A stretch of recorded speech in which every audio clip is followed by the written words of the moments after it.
88% versus 6%. 88% of businesses, according to MIT, say that they've adopted AI, but they're not getting any benefit. 6% see a real impact on their results. Almost everyone is using AI, but almost no one is moving the number that matters, profit and money. The gap between 88 and 6 is not a gap of effort. Everyone's putting in effort. It's a gap of architecture.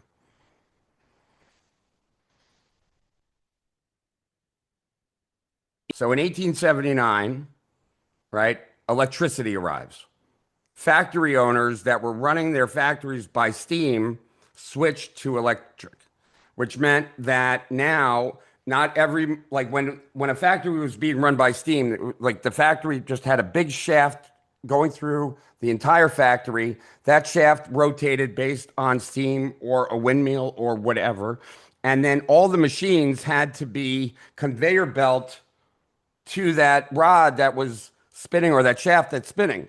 So, like, how you laid out the machines was very purposeful based on getting its power from that shaft that was being powered by steam.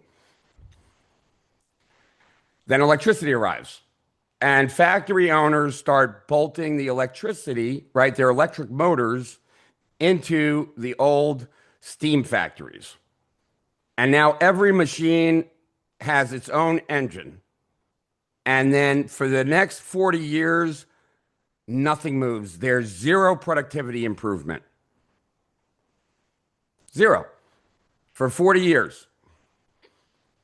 Then all of a sudden, there's a 30% jump in productivity, and it starts compounding and compounding only when someone thinks, hey, now that these machines don't need to be laid out this way, we could move the machines to be more in sequence with getting the job done, the assembly line, and everything else came from there. So it's not the people that jumped on electric engines and motors first.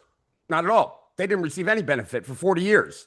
It was the ones that redesigned their business based on the technology. The AI made the tool equal. The imprint is how you make yourself unequal again. Everyone is going to be made equal with AI.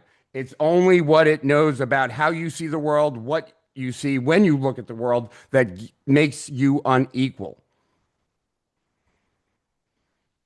The printing press gave us a crap ton of information, for better or for worse. The internet gave us distribution, for better or for worse. Agents has given us execution.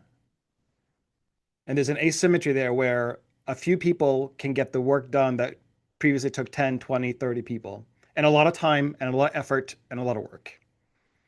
So small input, outsized output.